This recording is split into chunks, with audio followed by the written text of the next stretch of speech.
Qatar has decided to convict a Dutch woman who was there on holiday or for vacation after the 22-year-old was slipped a roofie in her drink. Her drink was spiked, and she was raped. Now, after she was raped, she went and talked to the authorities, and the first thing the authorities did is punish her for having sex outside of her marriage. Keep in mind, this is a Dutch woman in Qatar on vacation, and she has to abide by the same ridiculous religious rules that are in that country. So the 22-year-old was handed a suspended sentence and fined $824. Now, right now, she can't leave the country because they will not allow her to leave until she pays that fine. However, representatives from her own country are fighting to get her out of there as soon as possible. Her alleged attacker was sentenced to 100 lashes, not for raping her, but for having sex outside of marriage. He will be given a further 40 lashes for consuming alcohol. Now, to give you a little more insight into the religious laws in Qatar, Article 281 of Qatar's Penal Code states, whoever copulates with a female over 16 without compulsion, duress, or ruse shall be punished with imprisonment for a term up to 7 years. Yada, yada, yada. The same penalty shall be imposed on the female for her consent. Now, here's the thing. Why would a Dutch woman go to the authorities and tell someone that she's been raped while she was on vacation and just lie about it, when in reality she consented? I don't really understand why someone would do that, especially in a country like Qatar. Right. Obviously, it should be investigated, but their knee-jerk reaction was, oh, she definitely consented, and so we're going to punish her for it. Right, no investigation, and the simple takeaway, and this is unfortunate and horrific for me to even say this out loud, but the simple takeaway for me when I read the story was like, oh, yeah, if I go to Qatar and I am raped, don't report it to the authorities because I will be punished too. What a horrific thing to say out loud, because all you want is the justice. Can you imagine, first of all, the courage it takes for her, any victim, to come forward, and for her to do this in a foreign country, she's not home, and then also dealing with the grief that she must be dealing with from the incident, the crime itself. I cannot imagine what she must still be going through.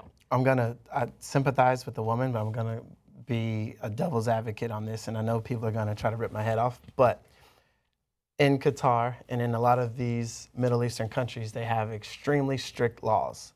When you go into that territory, you have to follow those laws. We have our own ideologies, and we've grown up in a democracy. So we've grown up in a different way of life than, certain people in the Middle East. I've been to, Dubai, and Dubai's the same way. If you're not married, you can't hold that person's hand. So like in your case, you can't just walk down the street. And Abu Dhabi is a little bit more strict than it is in Dubai.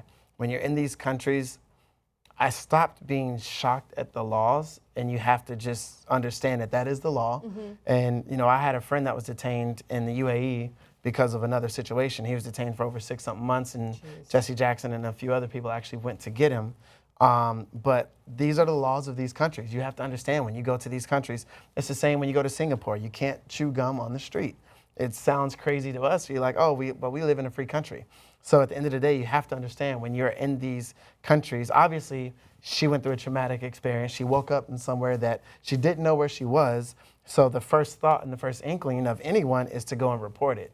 Now, I'm not saying that she needs to read the law book, and we all need to read the law book when we go to these type of countries, but we can sit here and look at it and say, this is, appalling, and we're really mad about what's going on because we know what our ideologies are. We know how we were raised and how things are in this country. And I say that because I was detained in Austria. Wow. And I called my lawyers here, and they said, you do realize you're not in the United States. What did you do? I was impeding an investigation that was going on with a certain client that I was working with at the time. Oh, okay. And that's what they said. I wasn't. I just kept asking for paperwork, and I said, well, you need a warrant for this and warrant for that. And, I didn't know their laws, but I was just kind of going off the top of my head trying to stall because I knew something had happened, but I was trying to get out of the situation. And they asked me to come down to the station, and I sat there and waited for a few hours. So, okay, I think you make a good point in that when you go to certain countries, you should understand that they're going to be different from our own country. Of course. And their culture will be different, their laws will be different, and the way that they react to tragic events will be different, right? 1000%. But at the same time, what I will say is you don't have to respect their laws and you don't have to like their laws. Right. And the way that you can disrespect their laws is by not giving them any of your hard-earned money by Yeah, don't traveling go there there. for vacation. I'm sorry, like I know that there are lots of people who are like, yeah, Dubai, look at how awesome it. Fuck that. I have no interest in Dubai, no interest in the UAE, no interest in Qatar, no interest whatsoever. And part of the reason why, no, the main reason why is because of their human rights issues. And I have my man, if I'm on a vacation with him, I love PDA. And no one's gonna tell me while I'm on vacation that I can't engage in PDA because it offends their religion. Fuck your religion, okay? I have no interest in that. So look, again, I'm not saying, oh my God, you know, go over there and disrespect their laws. What I'm trying to say is understand how they treat people there and avoid going there. Don't be attracted to their shiny buildings. We've got shiny buildings too. There's shiny buildings in Europe, okay? Go to other places where you're not gonna have to worry about your freedom being violated like that.